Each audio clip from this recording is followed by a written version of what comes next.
Le 27 juin, la République démocratique du Congo et le Rwanda ont signé un accord de paix à Washington sous l'égide des États-Unis d'Amérique. Contrairement aux attentes d'une large partie de l'opinion congolaise, ces textes n'exigent pas explicitement le retrait immédiat des forces rwandaises dans l'est du pays. La glissée et l'adversaire sont traités sur un pied d'égalité, sans tenir compte du nombre impressionnant de pertes en vies humaines et des dégâts matériels importants enregistrés au nord et au sud Kivu. L'une des pires guerres jamais vues, comme l'a déclaré le président américain Donald Trump, peut-être se solder notamment par la formule militaire contre paix.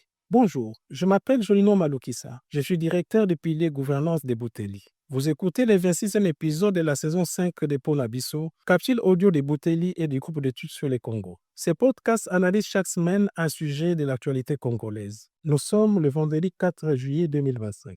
Historiquement parlant, la formule minerai contre paix n'est pas nouvelle. Le Rwanda, voisin de la RDC, affiche clairement son ambition de devenir un hub régional de transformation minière, alors que ses ressources dans ce domaine sont limitées. En 2009 déjà, le président français Nicolas Sarkozy proposait une forme de partage de l'espace et des richesses entre la RDC et le Rwanda au nom de la démographie dynamique de ces pays et de sa petite superficie. Dès le début de son premier mandat en 2019, le président Félix Tshisekedi était également proche de l'idée d'une coopération sur des ressources minières, presque dans la même perspective, en offrant à certaines entreprises rwandaises les opportunités d'exploitation des minerais du Grand Kivu, notamment celle de la Sakima. Quelle analyse faire de cette vieille formule recyclée par les États-Unis d'Amérique? Dans la diaspora congolaise, à Kinshasa et sur l'ensemble du territoire national, l'accord signé à Washington continue de défrayer la chronique.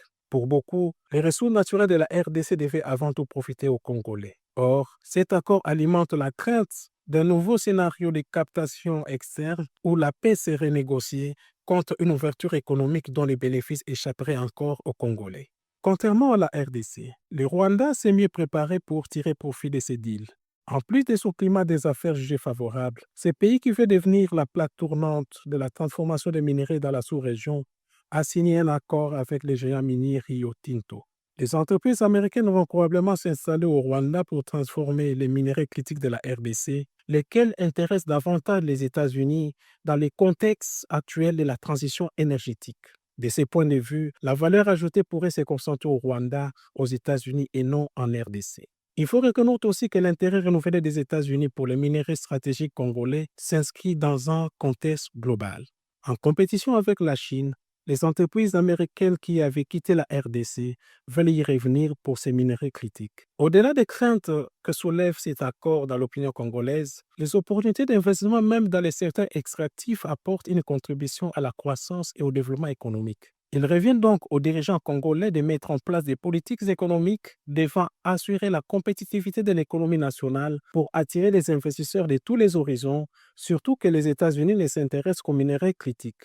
À l'instar de tout accord, la volonté des parties constitue une condition sine qua non pour aller de l'avant. Sans une pression constante des États-Unis pour le retrait des militaires rwandais du sol congolais et la fin de la rébellion de l'AFC M23 dans un meilleur délai, les frustrations des Congolais vont s'accentuer. Les populations et les groupes armés locaux risquent de s'opposer aux investissements américains au Kivu. Enfin, l'accord de Washington se focalise seulement sur la RDC et le Rwanda, ignorant les intérêts économiques et politiques vitaux des autres pays comme le Burundi et l'Ouganda. Ces deux autres pays voisins peuvent aussi avoir peur des ambitions du Rwanda de devenir la plaque tournante des minerais au regard des tensions qui persistent dans la région. Quoi qu'il en soit, il revient aux Congolais de tirer les leçons de la perte de leur leadership depuis les années 90 et de trouver des alternatives pour la restauration de l'autorité de l'État, l'amélioration de la gouvernance et du climat des affaires, sans lesquels la RDC ne pourrait tirer profit du contrat minerai contre paix. Vous pouvez rejoindre notre fil WhatsApp en envoyant JEC ou Ibouteli au plus 243 89 41 10 542 pour recevoir Ponabiso chaque vendredi sur votre téléphone.